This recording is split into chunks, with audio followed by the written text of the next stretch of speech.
자, 수출과 수입에 대한 정의를 먼저 알아볼까요? 이 내용들을 여러분들이 보세요. 기본적으로 이거잖아요. 매매, 교환, 임대차, 사용대차, 증여 등을 원인으로 수출은 국내에서 외국으로, 수입은 외국에서 국내로 물품이 이동하는 행위이고요. 뭐 보세 판매장은 이건 관세법상으로는 여기는 대한민국이 아닙니다. 여기서 외국인한테 물건을 파는 행위도 수출을 간주를 하고, 그 다음에 또 하나 중요한 것은 뭐냐면 유상입니다. 유상. 무상이 아니고요.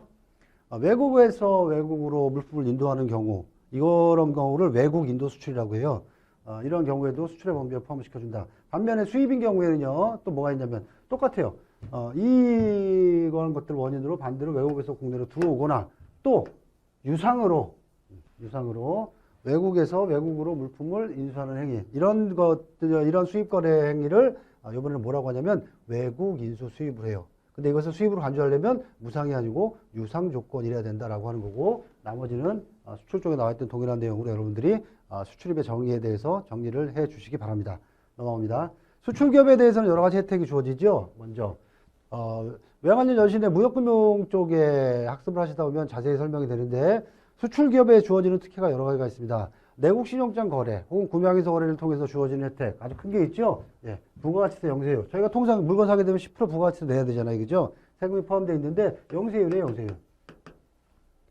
만약에 수출용 물품을 만드는 데 필요한 원자재를 최초에 해외에서 수입했다 그러면 최초에 해외에서 수입할 때 뭘 내야 되는 거냐면 관세를 내야 돼요. 근데 이게 나중에 완제품이 만들어져 가지고 수출이 이행이 됐다 그러면 그 당시에 냈던 수입관세 있죠? 그것도 환급을 해줘요. 또 제3과목인 외환관련 여신의 첫 번째 과목에 등장을 하는 무역금융이라고 하는 여신, 한국은행 금융중개 지원대출 제도를 통한 저금리, 싼 이자에 자금 지원을 해주는데 그게 바로 무역금융이라고 하는 거고, 이런 혜택도 있고요. 나머지 뭐 이런 혜택들도 수출 기업에 대해서 주어지는 혜택이라고 말씀을 드릴 수 있겠습니다. 다음이요. 국제매매계약의 성격, 이거 문제 내기 좋잖아요, 이런 것들이요. 매매계약의 성격은 기본적인 성격이 어떠냐? 세 가지만 보면 되죠. 뭐 합의계약이다, 쌍무계약이다, 유상계약이다. 합의계약이라고 하는 건 뭐냐면요, 매도인의 청약에 대해서 매수인의 승낙, 혹은 매수인의 청약에 대한 매도인의 주문 수락에 대한 수락에 의한 거래이다라고 하는 겁니다. 요물계약과 반대예요. 쌍무계약은요, 쌍방 모두가 의무를 부담하는 계약이다, 이건. 한쪽이 일방적으로 의무를 부담하는 편무계약과 반대 개념이다라고 하는 거고요. 유상은 대금의 대가가 수반이 돼야 되는 거래다라고 하는 겁니다. 대가적 관계에 있는 급부를 목적으로 한다라고 하는 거죠. 이것은 당연히 무상계약과 반대죠.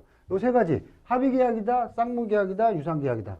합의계약의 반대는 요물계약, 쌍무계약은 편무계약, 유상계약은 무상계약의 반대 개념이다. 요것만 알고 있으면 되잖아요, 그죠? 국제매매계약의 기본적인 성격이 아닌 것은 합의계약 1번, 2번, 쌍무계약 3번, 유상계약 4번, 요물계약. 그럼 답이 뭐가 되겠어요? 이게 돼야 될 것입니다. 자, 요것도 좀 여러분들이 알고 계시고요. 자, 아까 합의계약의 정의를 내리면서 나왔잖아요, 그죠? 청약과 승낙. 청약이라고 하는 것은요, 상대방의 무조건적인 승낙이 있으면 계약을 성립시킬 것을 목적으로 한 무조건적인 승낙이 있으면 청약자의 일방적이고 확정적인 의사표시이고요. 승낙이라고 하는 것은요, 상대방의 주문 모든 조항에 대해서 무조건적으로 동의하는 것이어야 한다라고 하는 거죠.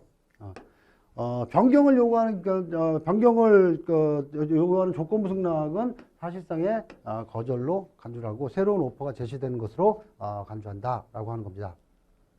자, 다음에 이제 국제매매계약 관계 서류, 요것도 한번 좀 봐주십시오. 저희가 첫째, 세일즈 컨트랙트라고 하는 겁니다.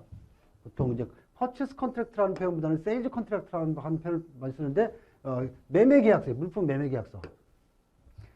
거래 내용 및 재반 조건 등을 문서로 상세하게 작성하여 매도인과 매수인 양 당사자가 서명한 정식 계약서를 물품 매매계약서, 세일즈 컨트랙트라고 하는 겁니다. 첫 번째, 물품 매매계약서, 세일즈 컨트랙트. 두 번째, 오퍼시시라고 하는 건데요. 물품 매도 확약서라고 하는 겁니다. 매도인 또는 매도인의 대리인지 매수인 앞으로 작성한 매도 의사표시 서류를 물품 매도 확약서라고 해요. 그 다음에 내가 퍼체스 오더라고 표현을 많이 하잖아요, 그죠? 구매 주문서라고 하는 것은요, 물품의 구매 수량과 각종 거래 조건들을 기재해서 매수인지 매도인 앞으로 작성한 주문서를 구매 주문서라고 해요. 요 세 개의 각각의 의의가 뭔지를 여러분들이 구분을 좀 해 주셨으면 좋겠어요. 저희가 프로포마 인보이스라고 하는데요, 견적 송장이라고 하는 게 있습니다.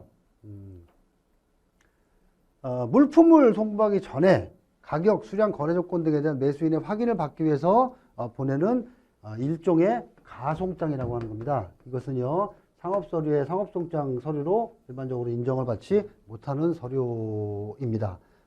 이 기본서 이 내용도 나오기 때문에 견적송장에 대한 정의를 여기서 내려드리도록 하고요. 일단 요 세 개의 각각의 의의는 여러분들이 좀 이해를 하고 계실 필요가 있겠다라고 하는 겁니다.